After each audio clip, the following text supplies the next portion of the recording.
Herman Webster Mudgett, plus connu sous le pseudonyme de Dr. Henry Howard Holmes, est un tueur en série américain. Pendant l'année 1890, Holmes est l'assassin de probablement 200 clients dans son hôtel de Chicago, qu'il avait ouvert à l'occasion de l'exposition universelle de 1893. Après sa condamnation, il a avoué 27 meurtres, et bien que seuls 9 aient été confirmés, on estime qu'il en aurait en réalité commis 200. Holmes est souvent considéré comme le premier tueur en série américain. Mudgett est né à Gilmanton, dans l'État du New Hampshire. Cadet de 4 enfants, ses parents Levi Horton Mudgett et Theodate Page Price étaient tous deux descendants des premiers pionniers de cette région. D'après le profil Most Evil de Holmes en 2007, son père était un alcoolique violent et sa mère une fervente méthodiste qui lisait la Bible à son fils Herman. Il prétend que pendant son enfance, des camarades de classe l'ont forcé à voir et toucher un squelette humain, après avoir appris sa peur du docteur local. Les enfants l'amenèrent là initialement pour lui faire peur, mais Mudgett fut plutôt fasciné et devint rapidement obsédé par la mort. Mudgett obtient un diplôme d'assistant pharmacien et fabrique par la suite un faux diplôme du département de médecine de l'Université du Michigan en 1884 pour pouvoir exercer en tant que médecin. Alors qu'il y étudie, Mudgett vole des corps du laboratoire et les défigure pour ensuite prétendre que les gens ont été tués accidentellement. Ceci dans le but d'obtenir de l'argent des assurances sur des polices qu'il avait souscrites sur chacune des personnes décédées. Après son diplôme, il déménage à Chicago afin de poursuivre une carrière en pharmaceutique. Dès sa jeunesse, il prend le nom de H.H. Holmes. C'est d'ailleurs sous ce nom qu'il étudie et s'engage également dans plusieurs compagnies nébuleuses. Le 4 juillet 1870, Holmes épouse Clara Lovering à Alton dans le New Hampshire. Leur fils Robert Lovering Mudgett voit le jour le 3 février 1880 à Loudon dans le New Hampshire. Le 28 janvier 1887, alors qu'il est encore marié à Clara, Holmes épouse Myrta Belknap à Minneapolis dans le Minnesota. Le 9 janvier 1894, il épouse Georgia York à Denver au Colorado, alors qu'il est encore marié à Myrta. Il entretient également une relation avec Julia Smith, la femme d'un de ses anciens employés. Julia devient plus tard une des victimes de Holmes. Polygame et continuant ses escroqueries contre les compagnies d'assurance, il possède jusqu'à 7 identités différentes. Alors qu'il est à Chicago, lors de l'été 1886, Holmes passe devant la pharmacie du Dr. S. Holton. Holton était atteint d'un cancer, c'est sa femme qui s'occupe du commerce. De plus en plus occupée, la femme du Dr. Holton engage Holmes comme assistant. Après quelques mois à peine, Holmes apparaît comme le parfait assistant et plaît énormément à Madame Holton, dont le commerce ne cesse de s'élargir et qui en fait son gérant. En 1887, après la mort de son mari, Madame Holton vend le commerce à Holmes. Lorsque Madame Holton engage un avocat pour poursuivre Holmes qui ne paye pas les traites, elle disparaît mystérieusement. Alors que les gens s'interrogent sur le retour éventuel de l'ancienne propriétaire, Holmes mentionne que cette dernière est partie en Californie et qu'elle n'a laissé aucune adresse ou numéro de téléphone. Par la suite, Holmes achète un terrain en face de la pharmacie où il construit un édifice de 3 étages que les gens du voisinage qualifieront de château.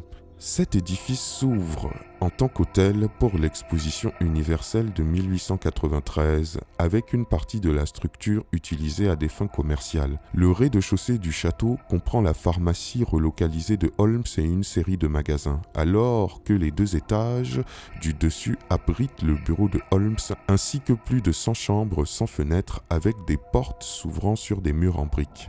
Des couloirs avec des angles étranges, des escaliers ne menant nulle part, des trappes, des portes s'ouvrant seulement de l'extérieur, des tuyaux d'arrivée de gaz, ainsi qu'une foule de constructions étranges et labyrinthiques. Holmes change de constructeur à plusieurs reprises afin d'être le seul à comprendre pleinement la disposition de la maison et ainsi amenuiser les chances d'être signalé à la police.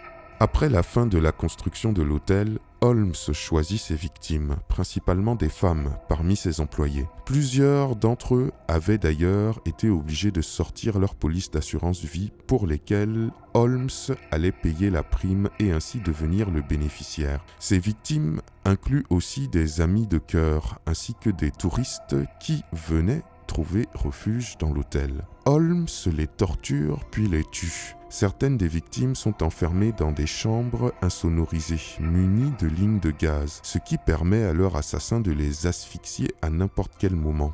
D'autres victimes sont enfermées dans un énorme coffre-fort insonorisé, près de son bureau où il les laissait lentement suffoquer. Les corps des victimes sont directement jetés via des trappes secrètes qui mènent à un sous-sol, où certains sont méticuleusement desséqués, écorchés, puis transformés en modèles de squelettes pour être ensuite vendus à des écoles de médecine. Holmes pratique aussi la crémation de certains corps. Il possède également 2 fournaises géantes, ainsi que des bacs remplis d'acide, des bouteilles de différents poisons et même un appareil de torture servant à étirer le corps humain. Via les contacts qu'il s'est fait durant ses études en médecine, il vend des squelettes et organes sans difficulté. En janvier 1894, sous le nom d'Henry Howard, il épouse à Denver Georgina Yoke dans le but de s'approprier sa fortune. Sa maîtresse et complice, Minnie Williams, est témoin au mariage. La lune de miel se passe au Texas où Holmes achète des wagons de chevaux avec de faux documents. De retour à Chicago, il tue sa complice Minnie Williams. Pour le vol de chevaux, il est arrêté à Saint-Louis en juillet 1894 sous le nom d'Howard. Sa femme paye sa caution. Il est libre mais sans argent. À Philadelphie, il monte une nouvelle escroquerie à l'assurance avec un ancien complice, Benjamin Pitzel. Il fait croire à ce dernier, après lui avoir fait souscrire une forte assurance vie, qu'il va simuler sa mort dans l'explosion de son bureau. Un cadavre anonyme défiguré devant le remplacer. En fait, c'est bien Benjamin Pitzel qui est victime de l'incendie. Holmes, en tant que client, vient identifier le corps en compagnie d'Alice, l'aînée des enfants de Pitzel. Cette dernière reconnaît formellement le visage calciné de son père. C'est parfait pour toucher l'assurance, mais elle devient une menace pour Holmes, car Carrie, la femme de Pitzel, est dans la combine et croit toujours son mari vivant. Pour éviter une rencontre entre la fille et la mère, Holmes envoie la femme de Pitzel à New York, où il dit que son mari se cache. De son côté, il part avec les 3 enfants de Pitzel, Alice 14 ans, Nellie 11 ans et Howard 8 ans. Il tue le petit Howard à Indianapolis et les adolescentes à Toronto. Holmes est dénoncé par Marion Hedgepeth, un compagnon de cellule qui n'a pas touché sa part dans l'élaboration du plan et révèle à la police son vrai nom ainsi que la teneur de l'escroquerie à l'assurance. Après avoir été traqué depuis Philadelphie par Pinkerton National Detective Agency, Holmes est arrêté le 17 novembre 1894 à Boston. On lui laisse le choix d'être jugé au Texas pour vol de chevaux où il risque la pendaison, ou à Philadelphie pour escroquerie à l'assurance. Holmes choisit la deuxième option et plaide coupable. Dans l'attente du procès, le détective Geiger refait pendant 8 mois le long parcours de Holmes avec les 3 enfants Pitzel. Il visite plus de 900 maisons où Holmes aurait pu séjourner et retrouve d'abord les cadavres nus d'Alice et Nellie enterrés dans une cave à Toronto, puis les restes calcinés du petit Howard préalablement découpés en morceaux à Indianapolis. Holmes est finalement inculpé pour le meurtre de Pitzel et de ses 3 enfants. Ce sont les seules accusations retenues, qui suffiront cependant à le faire condamner à mort. De son côté, la cour de Chicago se bat pour pouvoir juger Holmes et ses crimes dans la ville. Elle n'obtient pas gain de cause. Après la découverte des corps d'Alice et de Nellie en juillet 1895, la police de Chicago et les journalistes locaux commencèrent à enquêter sur le bâtiment de Holmes à Englewood, désormais appelé localement le château.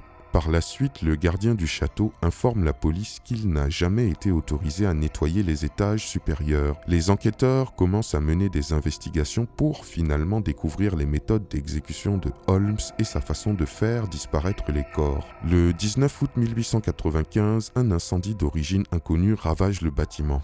Le nombre des victimes de Holmes est estimé entre 20 et 100.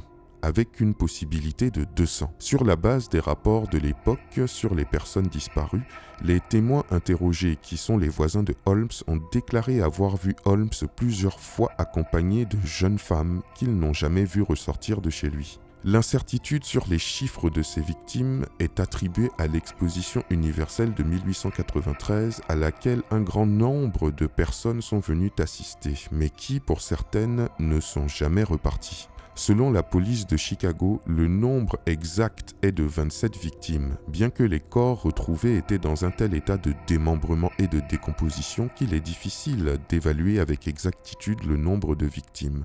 Parmi elles, on dénombre en majorité des femmes blondes, mais aussi des hommes et des enfants. Après sa condamnation, Holmes avoue 27 meurtres à Chicago, Indianapolis et Toronto, ainsi que 6 tentatives de meurtre. Holmes est payé $7 500 de l'époque, soit environ $200 000 aujourd'hui, par les journaux de Hearst en échange de sa confession. Holmes donne alors divers récits contradictoires sur sa vie, affirmant d'abord être innocent, puis qu'il était possédé par Satan. La facilité avec laquelle Holmes s'adonne aux mensonges met en difficulté les chercheurs pour déterminer la fiabilité de ses déclarations. Le 7 mai 1896, Holmes est pendu à la prison de Moyamensing, également connue sous le nom de la prison du comté de Philadelphie. Au moment d'être pendu, Holmes ne montre aucun signe de peur, d'anxiété ou de dépression. Lors de la pendaison, le cou de Holmes ne se fracture pas. Le condamné met ainsi plus de 15 minutes à mourir et est déclaré mort 20 minutes après avoir été pendu. Quel être d'une monstruosité profonde! Dites-moi ce que vous pensez de ce personnage dans les commentaires et je vous dis à très bientôt pour une nouvelle vidéo. C'était Takashi J.